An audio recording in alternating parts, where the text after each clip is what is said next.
में चरणों की धूल हूँ, आया हूँ मैं तो तेरे द्वार। हरि जी मेरी पूजा करो स्वीकार, गुरु जी मेरी सेवा करो स्वीकार। बड़े भाव से गाएंगे। नन्हा सा फूल हूँ मैं, चरणों की धूल हूँ मैं। नन्हा सा फूल हूँ मैं, चरणों की धूल हूँ मैं। आया हूँ मैं तो तेरे द्वार, हरि जी मेरी सेवा करो स्वीकार। हरि जी मेरी सेवा करो स्वीकार, गुरु जी मेरी सेवा करो स्वीकार। हरि जी मेरी सेवा करो स्वीकार।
मिल जाए चरणों की मद मिल जाए, थोड़ा सा गुण मिल जाए, थोड़ी सी रज मिल जाए।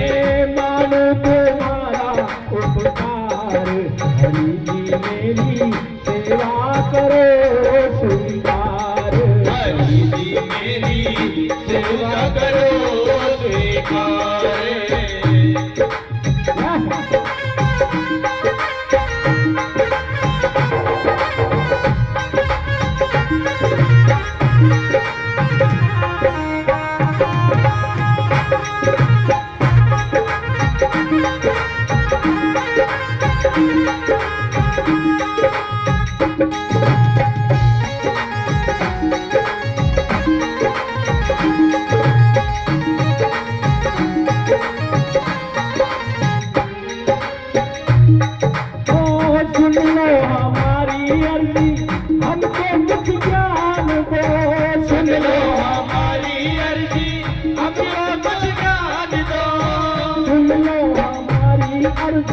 हमको कुछ ज्ञान दो, सुन लो हमारी अर्जी, हमको कुछ ज्ञान दो।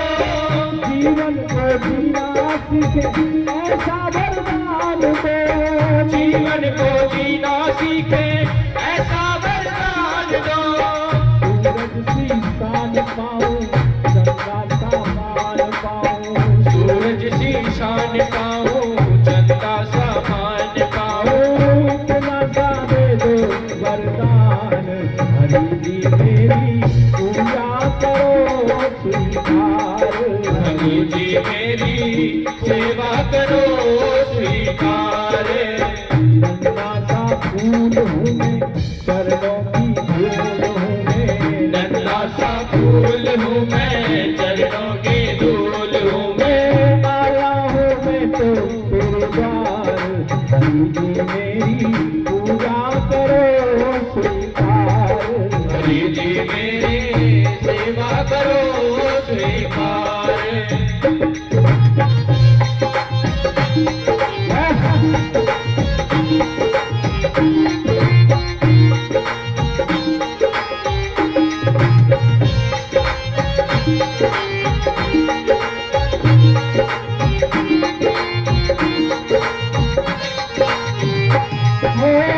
तुम हो गया के सागर, जन्मों का प्यासा, तुम हो दया के सागर, जन्मों का मैं हूँ प्यासा। तुम हो दया के सागर, जन्मों का मैं हूँ प्यासा। तुम हो दया के सागर, जन्मों का मैं हूँ प्यासा। कृपा बरसा दो भगवान, पूरी हो जीवन आशा। कृपा बरसा दे मोहन, पूरी हो जीवन आशा। रघु की दुआर, हरि की मेरी सेवा करो स्वीकार। हरि जी मेरी सेवा करो स्वीकार। प्रभु जी मेरी पूजा करो स्वीकार। हरि जी मेरी सेवा करो स्वीकार। प्रभु जी मेरी पूजा करो स्वीकार। हरि जी मेरी सेवा करो स्वीकार। हरि जी मेरी सेवा करो।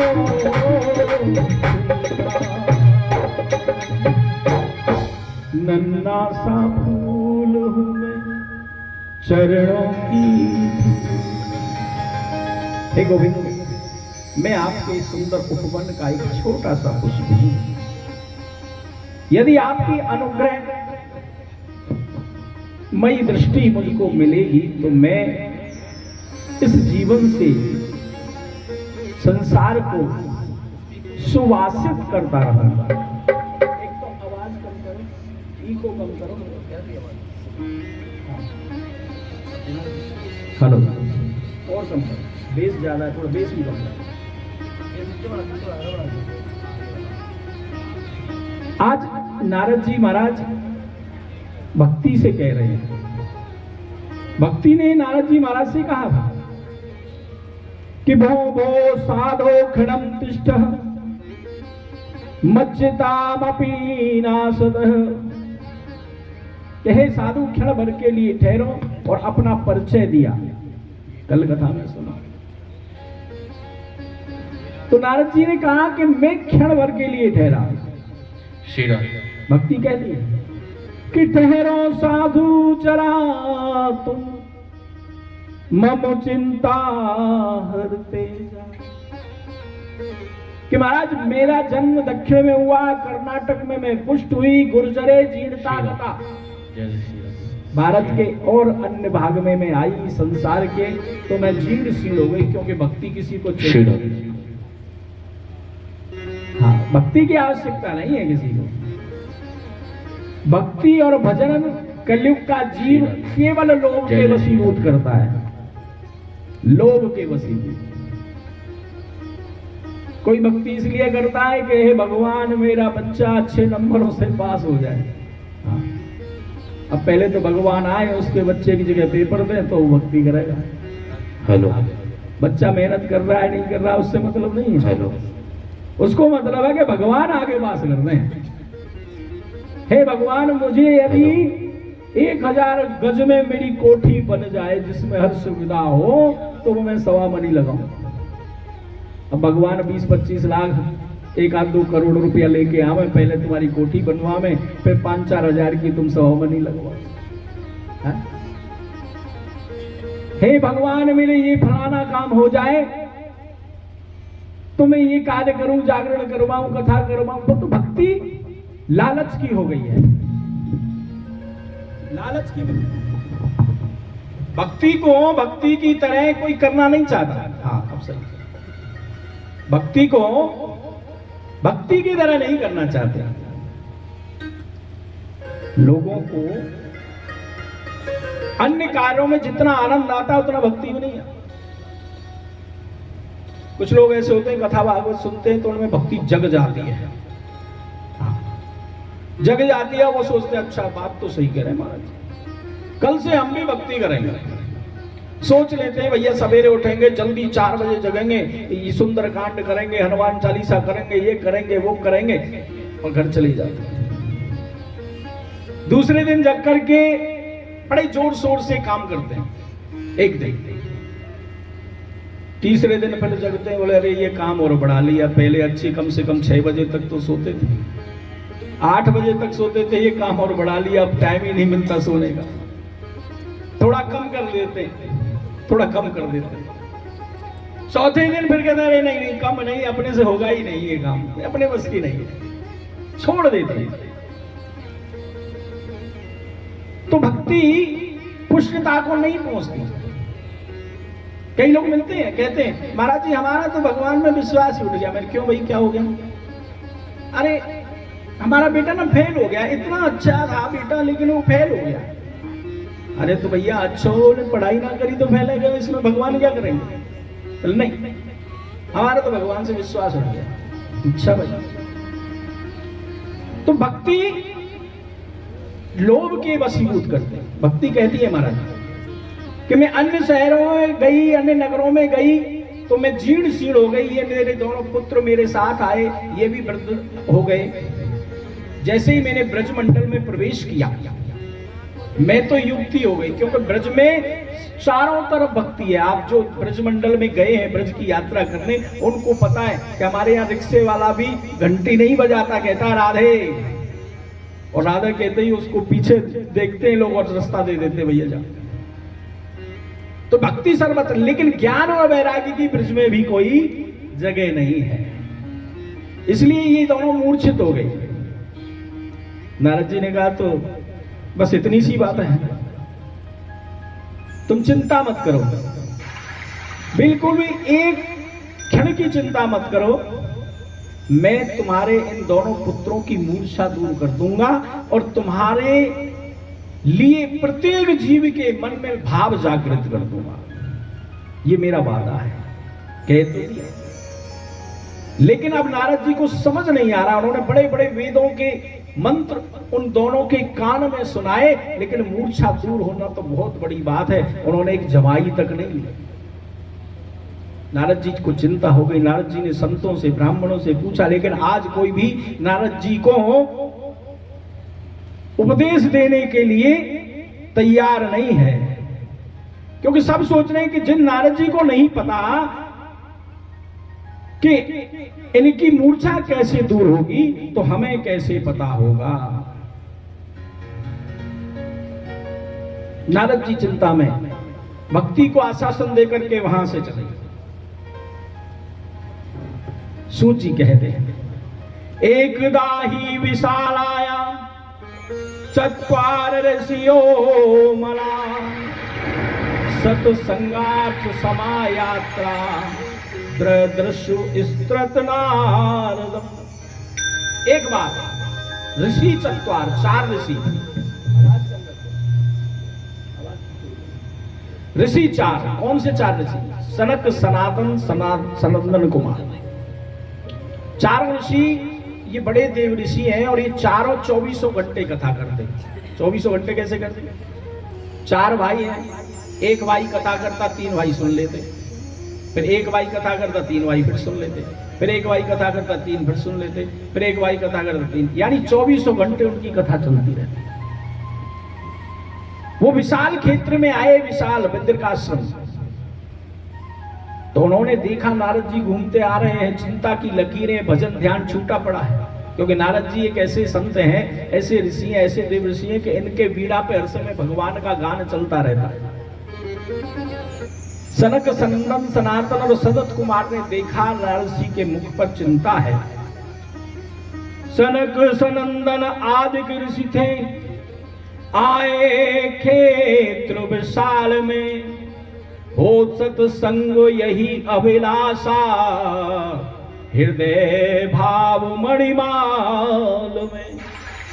इतने में नारद ऋषि के दर्शन कर पाया मोद अपार, व्यग्र और आक्रोश दिखे, मन में आया बड़ा विचार। पूछा कि नारद जी आपको किस बात की चिंता है? क्योंकि हमने तो ये देखा है कि हरि का दास होवे नहीं उदास। जो भगवान का भक्त होता है ना, उसे किसी बात की चिंता करने की जरूरत नहीं होती, कोई चिंता करने की जरूरत नहीं, क्योंकि भगवान अपने आप करते सारा काम। लेकिन आप तो चिंतित हो। नारद जी ने सारी बात बताई कि महाराज आज मैं संसार में घूमते घूमते जा रहा था तो मैंने देखा सत्यम नास्ति तपम शौचम, दया दान न विद्यते उदरम ऋणो जीवा वरा का कूट भाषण। ना तो इस संसार में सत्य है, न तप है, न शौच है, न दया है, न दान है, कुछ नहीं।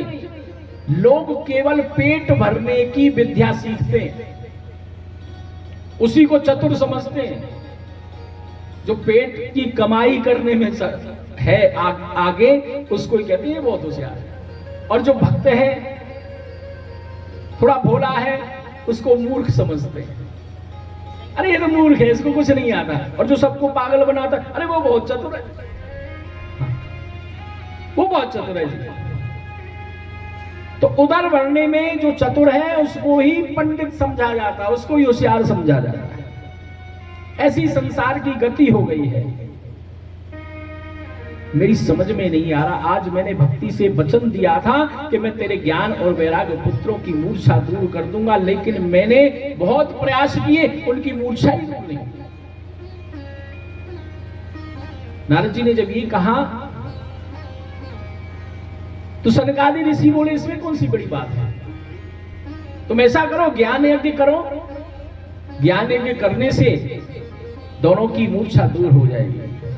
नारद जी कहने लगे महाराज कौन से ज्ञान यज्ञ की बात कर रहे हैं? ज्ञान यज्ञ तो बताइए पहले क्या होता है। तो सनकादि कहने लगे महाराज श्रीमद् भागवता लापा सतु गीत सुकादि, भागवत की कथा ही ज्ञान यज्ञ है। नारद जी हंसने लगे, कैसी बात कर रहे हो महाराज, भागवत जी की कथा और ज्ञान यज्ञ मेल नहीं खाते, क्योंकि श्रीमद् भागवत जी का उदय कहां से हुआ? वेदों से। और जब जिस चीज को का उदय वेदों से हुआ है, मैंने वेदों के मंत्र ही उन दोनों के कान में सुनाए। जब वेदों के मंत्रों से उन दोनों की मूर्छा दूर नहीं हुई, तो भागवत की कथा से उनकी मूर्छा दूर कैसे होगी? सनकादि ऋषि कहने लगे महाराज एक बात बताओ, किसी व्यक्ति का, किसी जीव का मन कर रहा है आम खाने को, उसकी इच्छा है आम खाने को, मिले अब सीजन तो है नहीं, दुकानों पे आम तो है नहीं, आम कैसे खाएगा?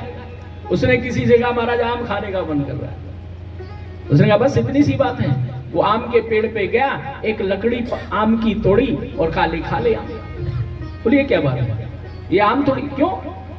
आम तो इसी लकड़ी के ऊपर, इसी डाली पे लगा था ना, तो आम में जो रस है वो इस डाली में भी होना चाहिए, नहीं होता।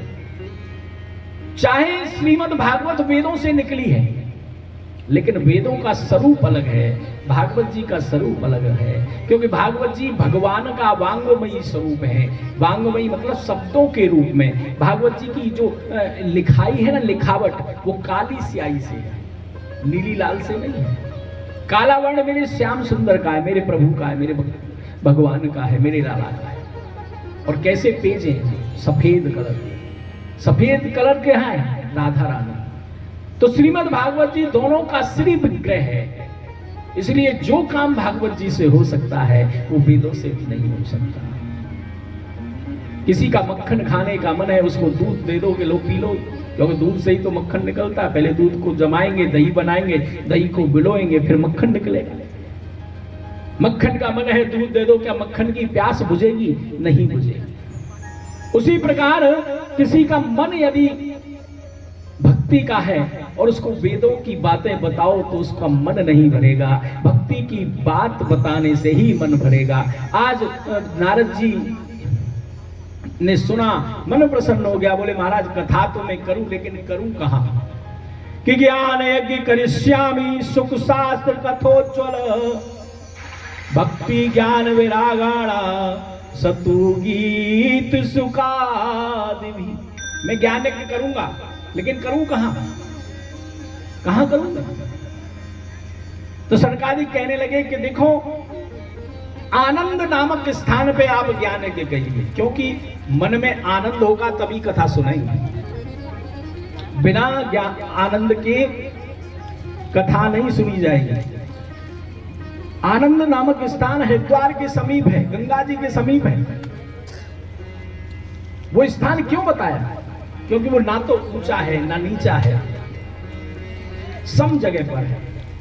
थोड़ा सा नीचे वाले ऊपर आएंगे, ऊपर वाले नीचे आएंगे, बीच में स्थान है। इसलिए वहां पर जो है ज्ञान यज्ञ करने का विचार किया नारद जी ने। और उसी जगह पर कि जय शब्द नमे शब्द शंख शब्द स्थैव च चूर्ण लाजा प्रसूनाना निक्षेप सुमोहान भूत सदा सेव्या श्रीमद् भागवती कथा यस्या सवेण मात्रेण हरिश्चित्त समाश्रये।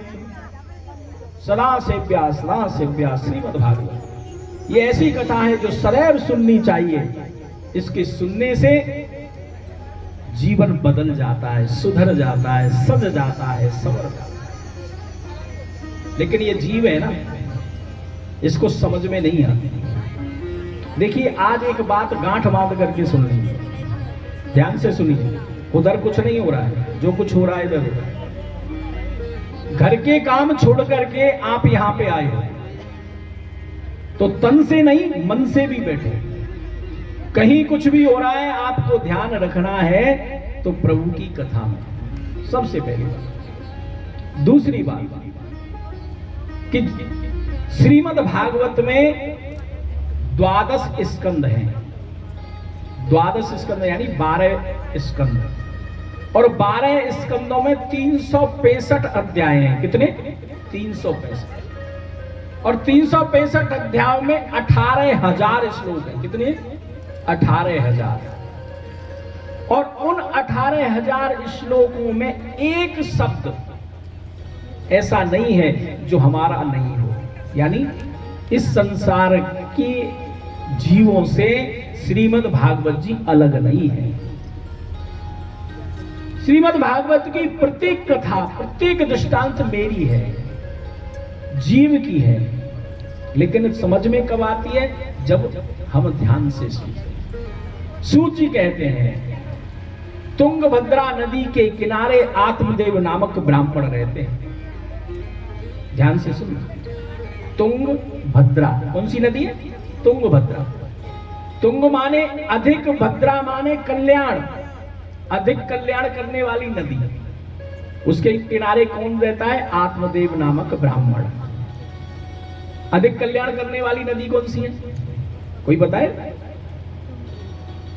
अधिक कल्याण करने वाली नदी कौन सी है? नहीं, ये शरीर रूपी नदी ही कल्याण करती है।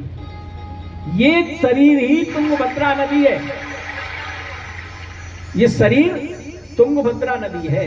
ये चाहे तो जीव इस नदी में रह के अपना कल्याण कर ले, और चाहे तो अपना पतन कर ले। और इसके किनारे आत्मदेव ब्राह्मण कौन है? ये इसमें जो अंतर आत्मा है ना, वही तो आत्मदेव है। आत्मदेव की पत्नी है जिसका नाम है धुंधली। धुंधली कौन है? ये बुद्धि। ये धुंधली कब हो जाती है? जब इधर उधर की बातें सोचती है, अधिक कुतर्क करती है। तर्क करना अच्छी बात है। देखिए, हम कहीं भी कथा कहते हैं तो हम एक बात जरूर कहते हैं, और आज आपसे भी कह रहे हैं, कथा ध्यान से सुनिए, और इतनी ध्यान से सुनिए कि सब चीज समझ आ जाए। लेकिन यदि कोई चीज समझ में नहीं आए तो उसको पूछ लेना। लेकिन कब? कथा के बाद। कथा के बीच में पूछोगे तो कथा भंग होगी। इसलिए ध्यान से सुने, और जो चीज समझ में नहीं आए कथा के बाद वो हमसे जरूर पूछें। एक जगह कथा हो रही थी, महाराज जी कथा कर रहे थे। पहले दिन उन्होंने कहा, भैया जिस किसी को कुछ भी पूछना हो लास्ट दिन पूछ लेना, हम कथा के बारे में बताएंगे। तो रोजाना कथा सुनते, 8-9 दिन कथा, वही 9वें दिन महाराज जी बोले, हाँ जी, किसी को कुछ पूछना है कि नहीं पूछना है? राम कथा कर रहे थे। सारी दुनिया शांत, क्यों? किसी ने ध्यान से सुनी नहीं। एक आदमी ने हाथ उठा दिया, महाराज मुझे पूछना है। महाराज जी बड़े खुश हुए कि चलो इतने लोगों में से एक आदमी तो ऐसा है जिसने ध्यान से सुनी। बोले, महाराज जी मुझे पूछना है। महाराज जी बोले, क्या पूछना है? बोले, महाराज जी मुझे ये पूछना है कि रावण राक्षस था कि देवता था? क्या पूछा? कि रावण राक्षस था या कि देवता था। महाराज जी बोले राक्षस तो मैं हूं, रावण कुछ नहीं था। कि मैंने 9 दिन आपको कथा सुनाई और 9 दिन में मैं आपको ये नहीं बता सका कि रावण कौन था और राम कौन था। तो कहने का मतलब ये है कि इतनी ध्यान से कथा सुनो कि कोई शब्द समझ में नहीं आए तो हमसे पूछ लेना। क्योंकि ये जो संसार में हम घूम रहे हैं, जिस अभिमान में हम घूम रहे हैं, कोई लोग कहते हैं महाराज ये शरीर मेरा है, ये आंखें मेरी, ये मुंह मेरा है, मैं कुछ भी बोलूं। नहीं नहीं, विचार करके देखो, हमारी कोई चीज नहीं है। अगर ये हाथ हमारे तो हमारा ही कहना माने, हमें मुंह हमारा है तो हमारा ही कहना मांगे, पैर हमारा है तो पैर हमारा ही कहना माने, नहीं मानते। अगर हमारा कहना मानते तो जब काफी एज हो जाती है तो लोग क्या कहते हैं, महाराज जी घोड़े में दर्द हो रहे हो, बैठो नहीं जाए ना नीचे, हाँ दांत खड़के गिर जाए, आंखन पे दिखनो बंद है। अगर ये हमारी है तो फिर सब चीज बढ़िया हमारे हिसाब से चलनी चाहिए। नहीं, ध्यान करना, विचार करना कि बता तेरे मुख को ये कौन खोलता। विचार कीजिए कि आवाज कहां से आ रही है। अगर हमारे कहने से ही आवाज निकलती तो जब बोल बंद हो जाता है, कहते महाराज जी उनका तो बोल बंद हो गया, बोल नहीं सकते, तो फिर क्यों नहीं बोलते भाई? आवाज तो हमारी है। नहीं नहीं नहीं, आवाज हमारी नहीं है, जो कुछ है ऊपर से कनेक्ट है। जिस दिन जन्म होता है उसी दिन ऊपर से पर्चा भी कट जाता है जाने का। लेकिन संसार का सबसे बड़ा आश्चर्य है कि हम सोचते हैं कि ये वाले गए हम थोड़ी जाएंगे, हाँ ये गए हम नहीं जाएंगे, हम तो हमारे, हाँ पता नहीं है। जन्म जिस दिन हुआ समझो कभी तो मौत ही होगी। जिस दिन जन्म होता है उसी दिन डेट लिख जाती है जाने की भी। लेकिन ये जीव चतुर बहुत है ना, तो जरा विचार करके देखिए कि बता तेरे मुख को ये कौन खोलता है। बता तेरे मुख को ये कौन खोलता है। तू बोलता है या तेरा, तू बोलता है या तेरा मुख बोलता है। बता तेरे मुख को ये कौन खोलता है। बता तेरे मुख को ये कौन खोलता है।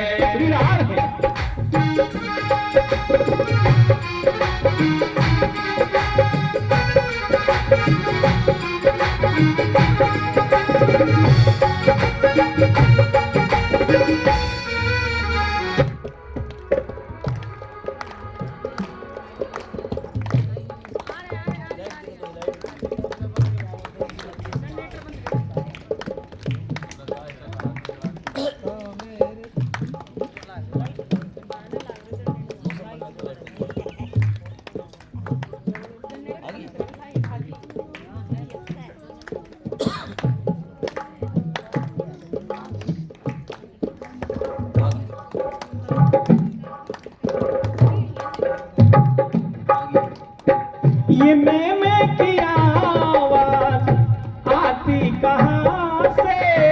ये मैं की आवाज आती कहां से।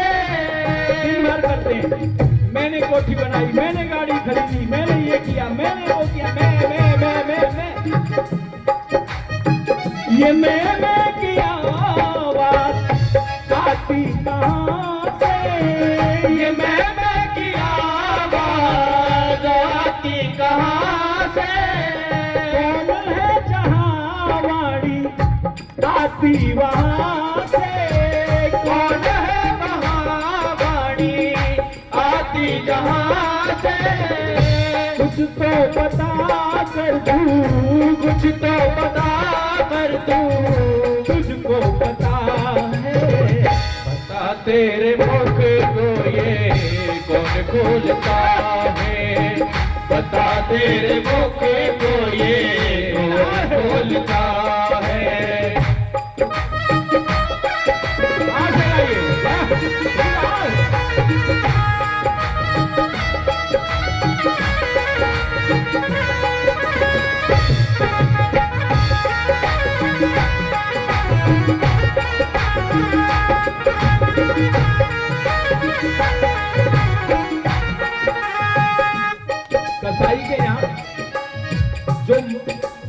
कुत्ता ज्यादा में करता है ना, उसी को कसाई पहले काटता है। इसलिए जो मैं दिन भर करता है, उसी को भगवान कहते हैं आजा, तू बहुत ज्यादा चालाक बन रहा है, आजा तू आजा पहले। इसलिए ज्यादा में करने की आवश्यकता नहीं है। ध्यान दीजिए, पैर अगर खुद हो या पैर है तुम्हारे, पैर तुम खुद हो या पैर है तुम्हारे, पैर तुम खुद पैर हो या पैर तुम्हारे, पता ही नहीं। पैर तुम खुद हो या पैर है तुम्हारे, पैर तुम खुद हो या पैर है तुम्हारे, सोच समझ के समझा दो प्यारे, सोच समझ करके समझा दे प्यारे, पैर डोलते हैं तेरे, पैर डोलते हैं या तेरे, तू डोलता है। बता तेरे मुख को ये कौन खोलता है, बता तेरे मुख को ये कौन खोलता है, तू बोलता है तेरा, तू बोलता है या तेरा, मुझ बोलता है। बता तेरे मुख को ये कौन बोलता है, बता तेरे मुख को ये कौन खोलता है।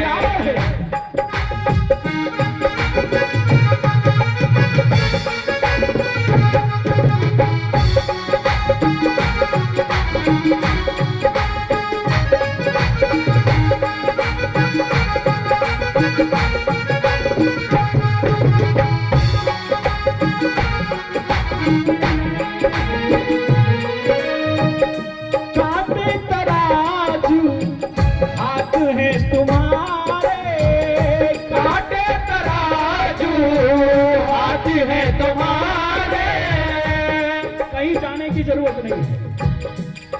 आज एक काम करना ईमानदारी से, अपने घर में 1 घंटा, आधे घंटा, 10 मिनट, जितना हो सके अकेले बैठना, अकेले, और ईमानदारी से सोचना कि भगवान ने हमें जितना दे रखा है, क्या हम इसके लायक हैं? ये गाड़ी, ये बंगला, ये रूप, ये शरीर, ये सांसें, ये बच्चे, ये पति, ये घर, ये परिवार, ये समाज, एक सांस एक सांस की कीमत जानते हो आप? जब सांस रुकने लगती है अस्पताल ले जाने, एक सिलेंडर यदि डॉक्टर ने लगा दिया, लाखों में बिल आता। कितना में? लाखों में। और ये हम दिन भर सांस लेते, भगवान ने कभी बिल लिया आपसे? लिया क्या? दिन भर खर्र खर्र करते हैं, रात भर खर्र खर्र करते हैं, एक पैसे का बिल भेजा नहीं। क्योंकि भगवान कहते हैं कि तू मेरा बेटा है, तू मेरा पुत्र है, तू मेरी पुत्री है, तेरे से क्या मिल लेना? डॉक्टर के आ जाओ, 1 मिनट में कह देगा दे दो। इसलिए कांटे तराजू हाथ है तुम्हारे,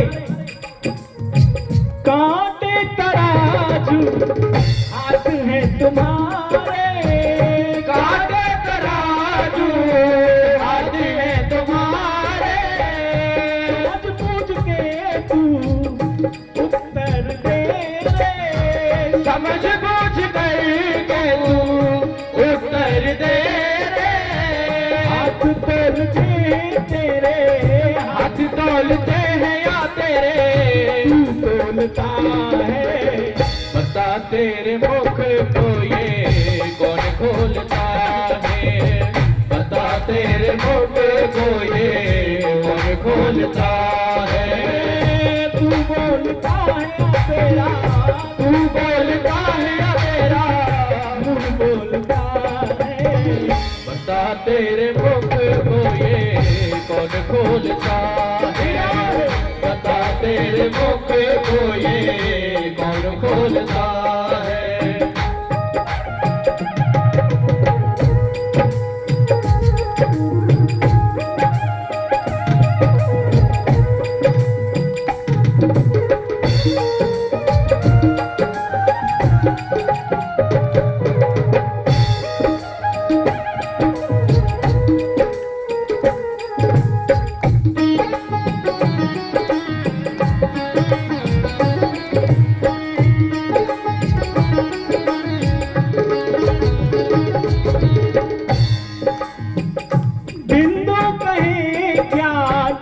जिसको नहीं है विश्व कहे ज्ञान जिसको नहीं है, हिंदू कहे ज्ञान जिसको नहीं है, विश्व कहे ज्ञान जिसको नहीं है, 84 के चक्कर में पड़ता वही है, 84 के चक्कर में पड़ता वही है, 84 के चक्कर में पड़ता वही है, 84 के चक्कर में पड़ता वही है, जन्मे मरे में जन्मे मरे वे, किसी की खता है, बता तेरे मुख को ये कौन खोलता है, बता तेरे मुख को ये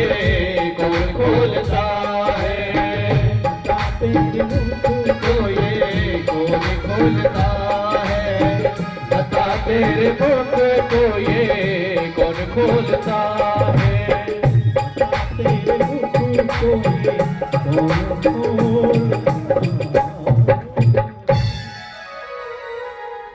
कौन खोलता है? आत्मदेव जिनकी पत्नी का नाम है धुंधली, बड़े ज्ञानी, बड़े विद्वानी, बड़े ही योग्य ब्राह्मण हैं। आत्मदेव कौन? ये आत्मा शरीर के अंदर तुंगभद्रा नदी के अंदर रहने वाला, किनारे रहने वाली आत्मा ही आत्मदेव। और आत्मा आत्मदेव जो है इनको सब प्रकार से आनंद है, आत्मा कोई कष्ट नहीं होता। लेकिन जब बाहरी लोग दुख देते हैं तो ऐसा प्रतीत होता है जीव को कि मेरी आत्मा को कष्ट हो रहा है। कई लोग कहते हैं बड़ा दुख है महाराज जी, बड़ी आत्मा को कष्ट है। आत्मा को वैसे कष्ट होता नहीं, ये हमारे मन की बात है। मन को कष्ट होता है, मन से प्रसन्नता होती है। मन कर रहा है कि रसगुल्ले मिल जाए खाने को, और रसगुल्ले मिल गए, आत्मा प्रसन्न, क्योंकि मन प्रसन्न हो जाता है रसगुल्ले खाने। और नहीं मिले, अरे आज तो मन कर रहा था जलेबी खाने का, रसगुल्ले खाने का, मिले ही नहीं। तो कई लोगों का कर जाता है ना। हाँ, चाली बैठे बैठे भी कह देते हैं महाराज जलेबी मिल जाए तो आनंद आ जाए, मिले कहां से, फिर उन्हें कष्ट होता है। तो आत्मा को नहीं होता कष्ट, कष्ट होता है मन को, क्योंकि मन ने की इच्छा की, मन की इच्छा पूरी नहीं हुई तो कष्ट हुआ। लेकिन लोग समझते हैं आत्मा को कष्ट है। आत्मदेव की सब आनंद है, लेकिन एक कष्ट है कि उनके कोई संतति नहीं है, कोई संतान नहीं है।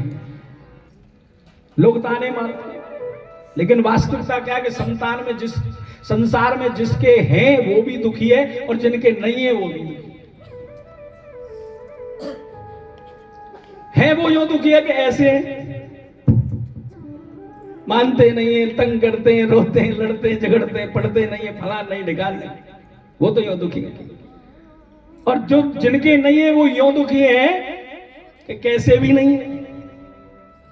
जिनके हैं वो गए ऐसे, और जिनके नहीं है वो ऐसे भी नहीं है। तो कष्ट सबको है। गाड़ी वाला भी दुखी है और पैदल चलने वाला भी दुखी है।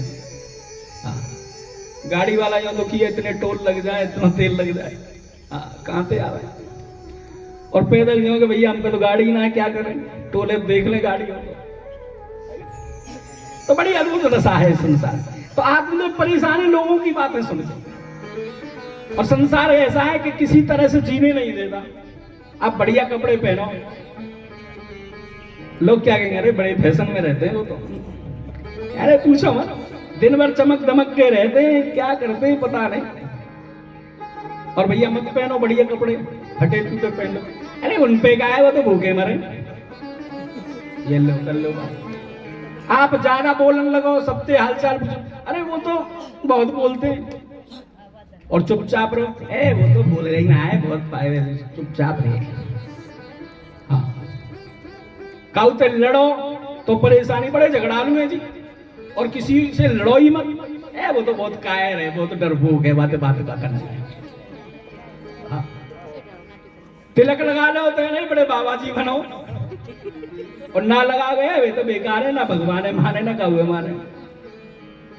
संसार किसी भी स्थिति में आपको जीने नहीं देगा है?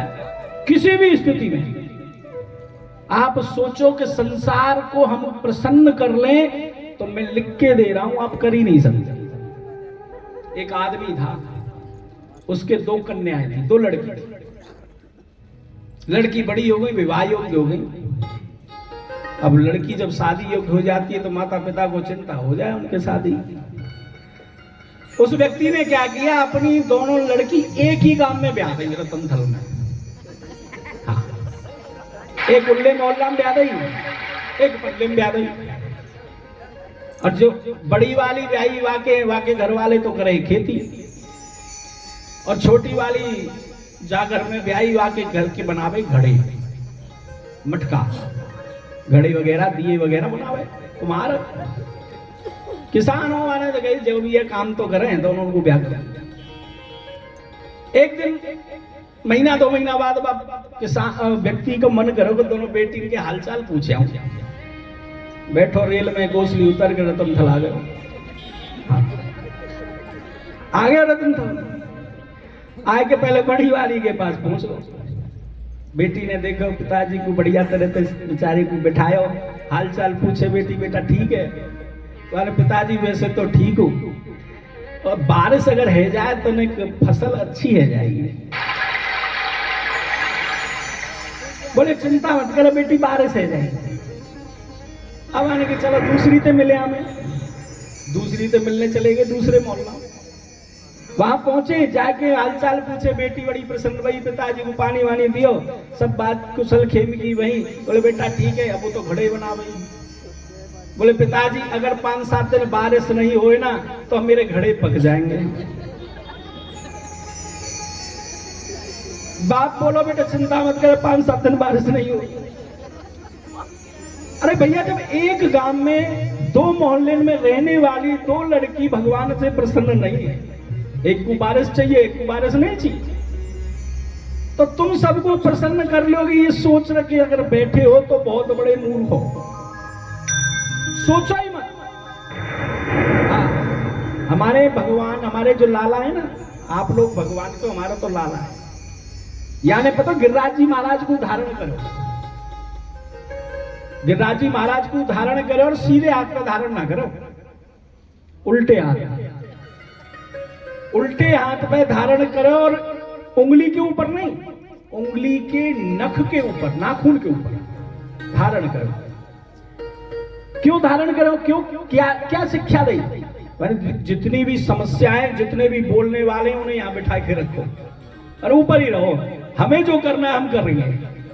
तो कहने को मतलब यही है कि संसार को प्रसन्न करने में यदि लगोगे तो हमारे लाला प्रसन्न नहीं होंगे, और इनको प्रसन्न यदि कर लोगे तो ये संसार तुम्हारे पीछे हो जाएगा। बोलो राधे राधे। इसलिए सदैव ध्यान रखो कि हमारा गोविंद हमसे प्रसन्न हो जाए। आत्मदेव की सब आनंद है, लेकिन संतति नहीं है, परेशान है। लोगों के ताने सुन के आज मन में ग्लानि आ गई, मुझे रहना ही नहीं, घर छोड़ दिया। सुबह सुबह छोड़ करके, घर नगर को छोड़ करके जंगल में चले गए। चलते चलते सुबह के गए, शाम होने को आ गई। प्यास से, भूख से हृदय व्याकुल होने लगा। सामने देखा एक सुंदर सा तालाब है, उसमें कमल के फूल खिले हुए हैं, बड़ा प्यारा सुंदर स्वच्छ पानी है। तुरंत तालाब पे गए, जाकर के मुंह को धोया, जल का पान किया, पी करके थोड़ी सांत्वना आई।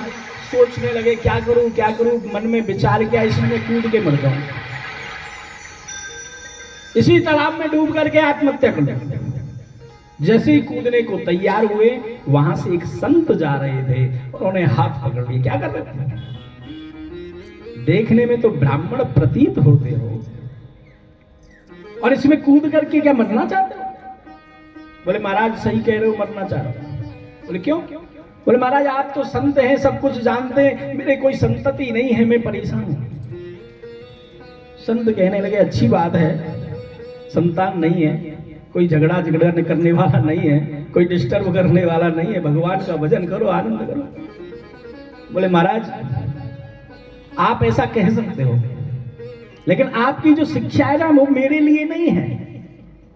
शिक्षा वो लाभप्रद होती है जो सदैव सत्य एक सी हो। समय के अनुसार शिक्षा देने वाला व्यक्ति किसी का भला नहीं कर सकता, ना अपना ना जिसको वो बता रहा है उसका। बड़ी अद्भुत बात है। मेरे पास ऐसे हजारों उदाहरण हैं। वो आत्मदेव कहने लगा साधु से, मेरे पास ऐसे हजारों उदाहरण हैं जो शिक्षा फलवती नहीं हुई। क्यों? क्योंकि उन्होंने समय के अनुसार उसका अर्थ बदल लिया। और अगर तुम्हें विश्वास नहीं है तो मैं बताता हूं। एक गांव में एक व्यक्ति रहता था, उसके एक ही पुत्र था। आज वो पुत्र खेलने के लिए गया खेतों में और उस बच्चे को एक सर्प ने काट लिया। सर्प के काटने से उस बच्चे का प्राणांत हो गया, वो मर गया। जिसका एकमात्र बेटा हो, संतान हो, और उसकी मृत्यु हो जाए तो उसके परिवार पर क्या बीतती है ये आप नहीं समझ सकते। वो परिवार रोने लगा, पूरे गांव में शोक हो गया, सभी इकट्ठा हो गए, उनके घर पे आ गया, सब रो रहे हैं। वहां से एक संत जा रहे थे, उन्होंने देखा ये गांव वाले क्यों रो रहे हैं, ये व्यक्ति क्यों रो रहा है, पूछने लगे भैया क्या कष्ट है, क्यों रो रहे हैं। एक गांव वाला बोला महाराज इनके एक ही पुत्र था और वो आज इस संसार को छोड़ करके चला गया। उस कष्ट में हम सब व्याकुल हैं। तो संत ने सबको समझाया, सबसे ज्यादा उसके पिता और माता को समझाया कि ये जो संसार है ना, इसमें कोई किसी का माता, कोई किसी का पिता नहीं है। इस संसार में सभी अपने अपने कर्मों की गति के अनुसार आते हैं और कर्म पूरे होने पर चले जाते हैं। संत की बात सुनकर के उस घर के मालिक को संतोष हुआ, थोड़ी हिम्मत आई, संत वहां से चले गए।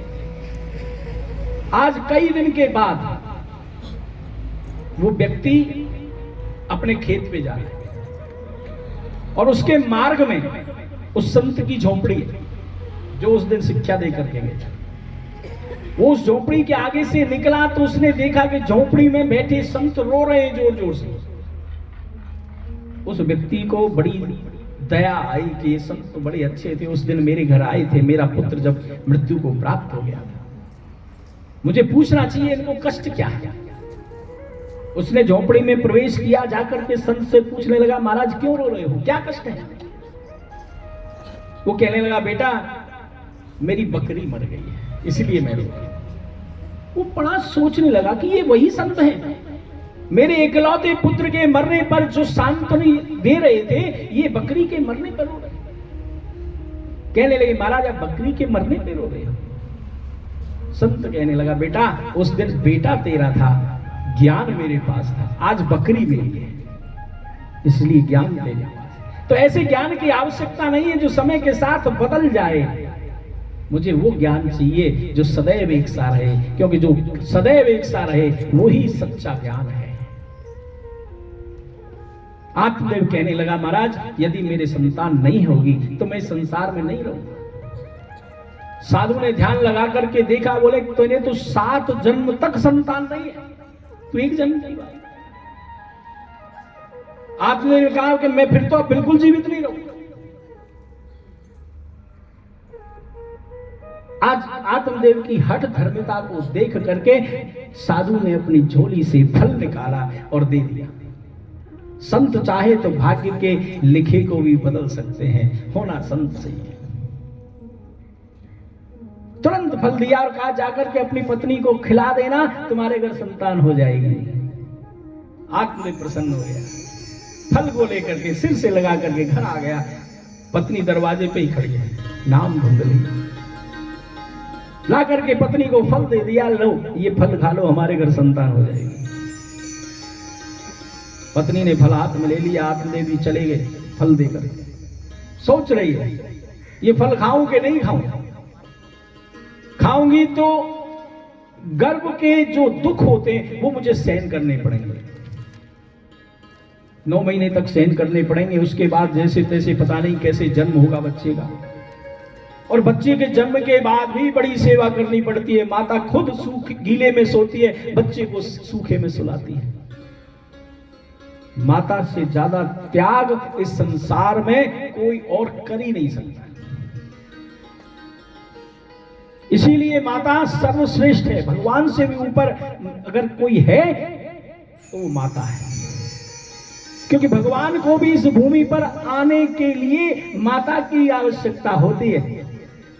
माता के द्वारा ही भगवान इस भूमि पे आते हैं। इसलिए माँ से बड़ा इस संसार में, इस भूमि पे कोई दूसरा नहीं है। जो अपने माता पिता की सेवा करते हैं उनसे भगवान प्रसन्न रहते हैं। उनको सब वस्तुएं स्वतः ही मिल जाती हैं। लेकिन जिनके माँ बाप कष्ट में होते हैं उनको प्रयास के बाद भी सफलता नहीं मिलती।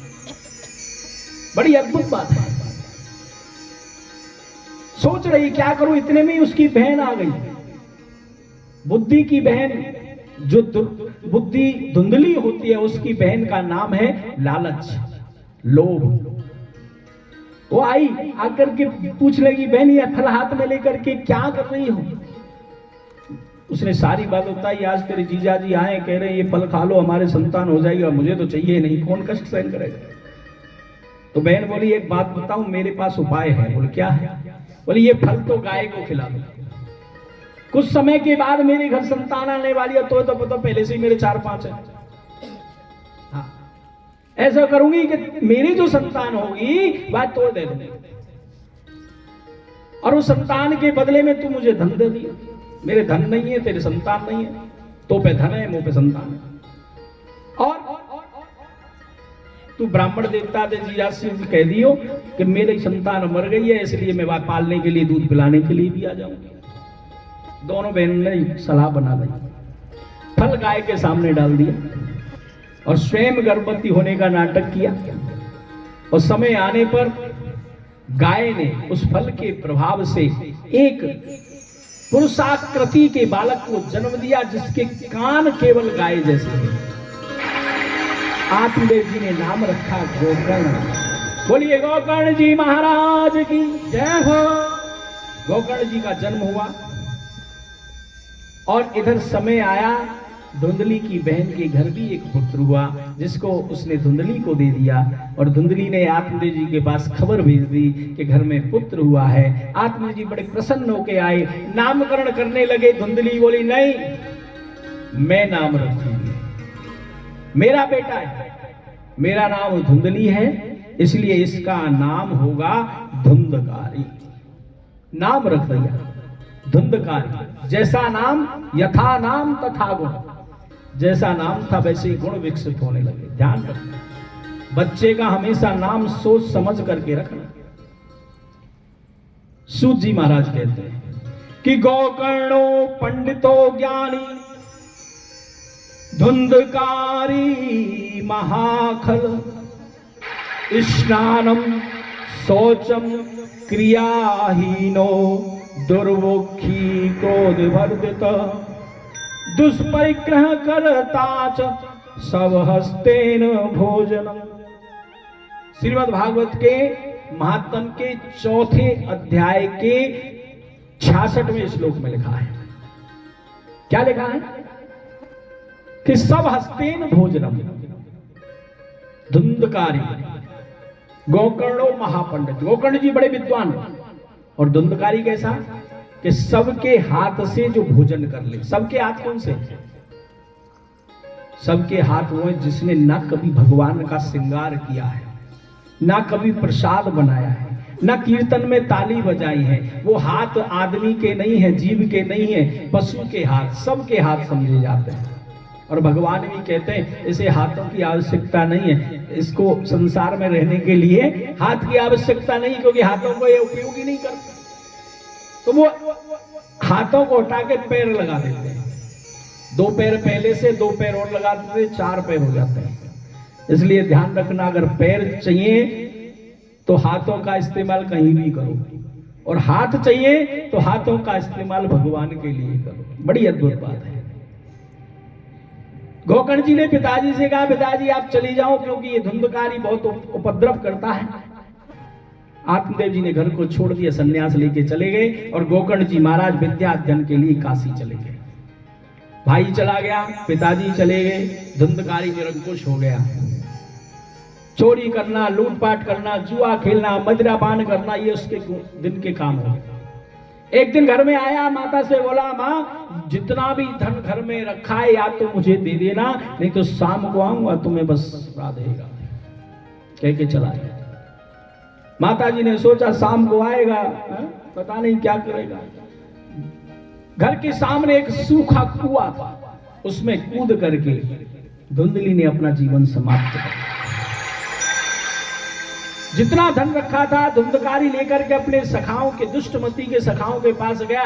कुछ दिन में वो धन खत्म हो गया। एक दिन राजा के राजमहल में चोरी की। सखाओं ने सोचा कि राजा के सिपाही आएंगे, इसको तो मारेंगे ही, संग में हम भी मरेंगे। सोते हुए धुंधकारी का गला दबा करके उसका प्राणांत कर दिया। लेकिन जो पापी होता है ना, उसकी मुक्ति नहीं होती, सहज मुक्ति नहीं होती। धुंधकारी प्रेत बन गया। इधर गोकर्ण जी ने सुना, उन्होंने गया जी में धुंधकारी के लिए पिंड दान किए, पिंड क्रिया करी, और करने के बाद मन में सोच करके कि घर में कुछ बचा है कि नहीं बचा है देखना चाहिए, काशी से चल करके अपने नगर की ओर आने लगे। आते आते उनको शाम हो गई। घर के सामने एक बट वृक्ष था, उसके नीचे उन्होंने आसन जमा लिया। आसन जमा करके भगवान का प्रसाद बनाया और प्रसाद बना करके भगवान का भोग लगाने लगे। भगवान को पुकारने लगे कि मुझे दास बना कर रख लेना भगवान, तू अपने चरणों में मुझे दास बना कर रख लेना भगवान, तुम्हारे चरणों में। दास बना कर रख लेना भगवान, तू अपने चरणों में। मुझे दास बना कर रख लेना भगवान, तू अपने चरणों में। सीता राम राम राम राधे श्याम श्याम श्याम, सीता राम राम राम राधे श्याम श्याम, सीता राम राम राम राधे श्याम श्याम श्याम, सीता राम राम राम राधे श्याम श्याम श्याम।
तेरा हूँ तारित डाला डेरा हूँ मुझे तार समझ के रख लेना मुझे तार समझ के रख लेना भगवान तू अपने चरणों में मुझे दास समझ के रख लेना भगवान तू अपने चरणों में सीता राम राम राम राधे श्याम श्याम श्याम सीता राम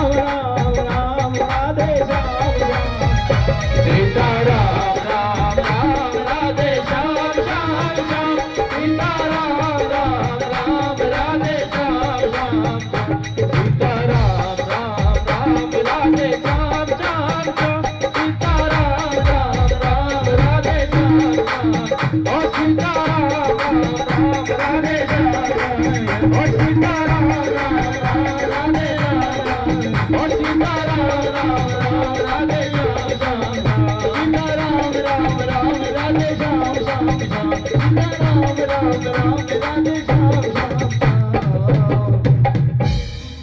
गोकर्ण जी ने भोग लगाया। भोग लगाने के बाद प्रसाद लेने ही वाले थे कि तभी जो है धुंधकारी वहां प्रेत रूप में प्रकट हो गया, क्योंकि वो प्रेत बन गया था और तरह तरह के रूप रख करके गोकर्ण जी को डराने लगा। गोकर्ण जी ने अपने कमंडल से जल निकाला और अवमंत्रित जल जो है धुंधकारी के रूप ऊपर फेंका। धुंधकारी के ऊपर जैसे ही जल गिरा उसमें बोलने की शक्ति आ गई। पहले बोल नहीं पा रहा। गोकर्ण जी ने पूछा तुम कौन हो? तो धुंधकारी कहने लगा अयम भ्राता तदियो अस्मि। अयम माने मैं, भ्राता माने भाई, तदियो माने तुम्हारा, अस्मि माने हूं, मैं तुम्हारा भाई हूं। कौन सा? धुंधकारीत नामतः, जिसका नाम धुंधकारी था वो भाई हूं मैं तुम्हारा। स्वयं किए नैव दोषेण, किसी का दोष नहीं है, मैंने जो किया स्वयं किए। नैव दोषेण, किसी का कभी कोई दोष नहीं है, मैंने जो कर्म किए। स्वयं किए नैव दोषेण ब्रह्म तत्व नाशितम मया। ब्रह्म तत्व खत्म हो गया मेरा। जो ब्राह्मण में तेज होना चाहिए, जो ब्राह्मण की बात होना चाहिए, जैसी ब्राह्मण की गति होना चाहिए, वो मेरे किए हुए कर्मों से नष्ट हो गया और मैं प्रेत बन गया। गोकर्ण जी बोले कैसी बात कर रहे हो? मैंने तो तुम्हारे लिए गया जी में पिंडदान की, तुम्हें मुक्ति नहीं हुई?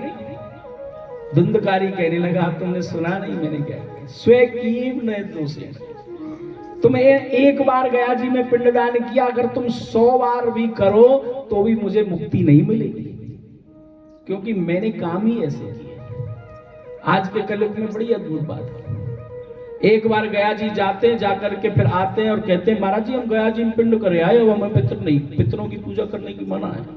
अच्छा, गोकर्ण जी महाराज ने भी किया था। अच्छा एक बात बताओ, गोकर्ण जी से बड़ा पंडित कोई इस समय है? मेरे हिसाब से तो नहीं। देखो इसमें किसी की बुराई नहीं है। कलयुग में पाखंड रता जीव का, पाखंड से रथ जीव है। मन में आप जो नार हिलाए के देवी बन जाए, वो देवी आएगी। हाँ, और हमारी माता बहन भैया इतने भोले हैं कि बस भाई की पूजा करने लग जाए। देखो अब किसी की बुराई नहीं है। हाँ, लेकिन एक बात समझ में हमें आज तक नहीं आई। मैं अपनी बात कर रहा हूं, मुझे किसी से कोई मतलब नहीं है, और खास इस मामले में बिल्कुल नहीं। मैं प्याज नहीं खाता, लहसुन नहीं खाता, कोई नशे की चीजें नहीं खाता, शुद्ध सात्विक रहता हूं। मेरे पास तो कोई देवी देवता ना आयो आज तक। मैं रोज सोचू हे भगवान 4-4 घंटा कथा करूं, एक आध तो देवी देवता कहीं से आ जाओ। है? अरे गांव को भलो कर लूं, पर कोई नहीं आया। और जो दिन भर इधर उधर की बात करे, इधर उधर की सेवा करे, हाँ सब खावे, सब काम अन्य करे, वागू देवी देवता आ जाए, कोई ये भैरव बाबा आ रहा है, कोई हनुमान जी आ रहे हैं, इनका हुए राधे राधे। बड़ी अद्भुत बात है। हमारी एक जगह हिसार में कथा चल रही कथा चल रही, कथा पहले दिन कथा ही बहुत भीड़ रही। जिंदल चौक के पास कथा थी और पहले दिन हमने भजन गायो और एक मैया आई, माने हिलना शुरू कर दियो। हम बोले अगर यह देवी आ गई तो हमारे देवता को कहा होगा भाई। हाँ, हम तो देवता की कथा करें, देवी की करें जब देवी की कोई करावे। हमने पंडित जी, यहाँ तो हम पंडित जी लाए ना है ना, नहीं हमारे संग 5-7 पंडित जी रहे हैं। यहाँ तो घर की कथा है, घर के ही सुनने वाले हैं, घर के ही भगवान, सब कुछ सही है। तो कम संख्या में लाए। अब हमने पंडित जी मांगू ऐसे देखो, हम देखते रहे क्योंकि ये बिना देखे काम ना करें। तो हमने देखो पंडित जी समझ गए, पंडित जी क्या कह रहे हैं। वो उठे, पानी को लोटा भरो और उनके ऊपर डाल दिया। देवी चली गई, देवी चली गई। हम बोले देवी जी देखो यहां तो हम ही कथा करेंगे, तुम्हें यदि कथा करनी है तो कोई दूसरे मोड़ पे जाके जगह देख लो। कल से या तो तुम मैया मत ना, और तुम आओ तो ठीक है, देवी मत रही हो। नहीं, हमारे पास सब सिस्टम है। वह दिन से लेके हैं और 7 दिन तक वो देवी ना आई। वो कथा सुनने तो आई पर देवी नहीं आई। तो कहने को मतलब ये है कि कलयुग में लोग अनुमान बड़ी जल्दी लगा लेंगे। हाँ, पंडित जी ने कही है गया जी पिंडदान करे, पितरन, अच्छा पितरन के धन लेवे में बड़ी पंडित जी ने ना कही। पितरन ने जो कोठी बनाए के दे के गए वाले में कहीं शर्म ना आई। अगर साल में एक दिन पितर याद करने पड़े तो बड़ो जोर आवे है? अरे कौन कह रहा तू ब्राह्मण जिमाओ मत जिमाओ, गाय की रोटी निकाल करके उनको याद कर लो, वो भी श्राद्ध है। पितरों के नाम से गाय को तो रोटी खिला दो, चलो ना खिलाओ, थोड़े से कनक के दाने ले जाओ, कीड़ियों को डाल दो, थोड़ा आटा ले जाओ, ये भी श्राद्ध है। श्राद्ध का मतलब है श्रद्धा। जो अपने पूर्वजों को याद रखता है ना, पूर्वजों को याद रखने का मतलब जड़ों से जुड़ना। पेड़ की जड़ों से यदि मिट्टी निकाल दी जाए तो वो पेड़ गिर जाता है। उसी प्रकार यदि हम अपने पूर्वजों को भूल जाएंगे तो हमारा समाज भी पतन को चला जाएगा। हमारे पूर्वजों ने अपने बलिदान दिए हमारे कौम को, हमारे देश को, हमारे समाज की रक्षा के लिए, और हम उन्हें एक दिन याद करने से भी पीछे हट गए। बड़ी अद्भुत बात है। धुंधकारी कह रहा है भैया तुम 100 पिंड दान कर दो तो भी मुक्ति नहीं मिलेगी। बोले कैसे होगी तुम्हारी मुक्ति? बोले मुझे नहीं पता, तुम अपने आप कोई ऐसा उपाय करो जिससे मुझे मुक्ति मिल जाए। गोकर्ण जी ने कहा चिंता मत करो। सुबह गोकर्ण जी ने सूर्यदेव से पूछा, हमारे देश के संतों में, हमारे देश के ब्राह्मणों में इतनी शक्ति है कि वो स्वयं सूर्य से सवाल कर सकते हैं। कहा ज्ञान यज्ञ करिए तुम्हारे भाई की मुक्ति होगी। पूरे नगर में खबर भिजवा दी कि हम ज्ञान यज्ञ करने वाले हैं, सभी सुनने के लिए आए। देखिए कथा में आना और कथा में लाना किसी को, दोनों रूप में फल मिलता है। आप अकेले आए, आपको आपके कथा श्रवण करने का फल मिलेगा। यदि आप 2 लेकर के आए तो आपको उन दोनों के द्वारा जो भी धर्म कर्म किया जाएगा उसमें से कमीशन मिलेगा। जैसे प्रॉपर्टी डीलर होता है ना, प्लॉट बेचता है उसको भी, उससे भी कमीशन लेता है, और जिसका बिकाता है उससे भी कमीशन मिलता है। दोनों जगह से चाहे 1% ही मिले, हाँ, लेकिन कमीशन तो मिले। उसी प्रकार श्रीमद् भागवत हो, चाहे कोई सत्संग हो, चाहे कोई भजन हो, चाहे कोई दान हो, यदि आप किसी से भक्ति कराओगे, आप कर रहे हो अच्छी बात है, लेकिन यदि किसी को प्रेरणा दे रहे हो तो वो जितना भी भक्ति कर रहा है, जितना भी दान कर रहा है, जितना भी पूजा कर रहा है, जितनी भी पाठ कर रहा है, उसमें से भी आपको कमीशन मिलेगा। इसलिए ध्यान रखना, कल पंडाल भरा होना चाहिए। हाँ, आज कम हो, ऐड नहीं हुआ तो क्या, तुम अपने आप ऐड कर दो। आज जो है घर जाकर के एक ही काम करना, व्हाट्सएप पे डालना, बहुत बढ़िया कथा हो रही है, अच्छी लगे तो डाल दी, ना लगे तो मत डाल। भाई आना है, 12 से 3 है, और कल से जो है पंडाल भरा होगा तो और ज्यादा बढ़िया बढ़िया भजन और बढ़िया बढ़िया कथा सुनने को मिलेगी। हाँ, क्योंकि हमारे ब्रज में एक कहावत है, जैसी तेरी कोमरी वैसे मेरे गीत। कोमरी समझो, खाओ, जानो ना जानो? गेहूं को भिगो करके या चना को भिगो करके उसको उबाल करके बनाते हैं। अंग्रेजों वो कुछ और बता रहे हैं, बाकड़ी है, बाकड़ी बाकड़ी, हाँ हमारे यहाँ उन्हें कोमरी कहें, जो भी है। तो जैसी जो स्वाद बहुत लगे वैसे खावे जब, तो वो जब ही स्वाद लगे जब ज्यादा बढ़िया तरह से बनाएंगे। तो जैसी तुम कोमरी बनाओगे वैसे मेरे मैं गीत गा दूंगा। हाँ, बाकड़ी बनाओगे वैसे गीत गा दूंगा। तो ध्यान रखिए, कल जो है एक के संग दो दो आनी चाहिए। धुंधकारी कहने लगो भैया, गोकर्ण जी ने पूरे नगर में खबर भिजवा दी, सभी कथा सुनने के लिए आने लगे। देखिए, कथा सुनने के भी नियम होते हैं, सबको धारण करना चाहिए। नियम क्या है? सबसे पहले श्रोताओं के नियम। श्रोता यानी सुनने वाले। श्रोता कहते जो कथा सुनता है, उनके क्या नियम? कि जो टाइम दिया उससे 5 मिनट पहले आए।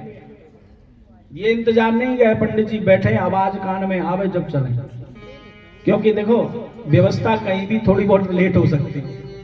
अब आज हमारे जो महाराज जी साउंड वाले भाई 12 बजे आए कौन ने चालू करो। महाराज जी कल तो 11 बजे यहाँ हाजिरी लगनी चाहिए आपकी। अब फिर आकर के उनने साउंड में बदला बदली करी, 12:15 12:30 है गई, कथा लेट है गई। फिर लाइट चली, हाँ लाइट भी चली। अब तुम आ जाते तो हम बिना माइक क्यों सुना देते? अब आप लोग ही नहीं आए तो हम बैठ के क्या करें? फिर वो बैठ गए। तो श्रोता का सबसे पहला नियम क्या है? कि समय से आया। दूसरा नियम कि जो करने की कहा जाए वो करें। ताली बजाने की कहे ताली बजाओ, नृत्य करने की कहे नृत्य करो, है भजन गाने की कहे तो भजन गाओ, और नहीं तो प्रेम से सुनो। क्योंकि ऐसा कहा है कि जो भगवान के सामने नृत्य करते हैं उन्हें 84 लाख योनियों में फिर नाचना नहीं पड़ता। और जो डीजे में नाचते, डीजे में सब नाचे बिना कहे, कथा में ही कहनी पड़े बस। जो डीजे में नाचते वो फिर संसार में ही नाचते रहते हैं। इसलिए देख लेना, जहां भी नाचना हो आपकी मर्जी। और ताली की बात ऐसी है कि ताली वो नहीं बजाते जिन्हें कोई गम होता है। ताली वो नहीं बजाते जिन्हें कोई गम होता है, और ताली वो बजाते हैं जिनके हाथों में दम होता है। अब भैया हाथों में दम हो तो ताली बजा ली। उसकी एक बड़ी सुंदर लाइन,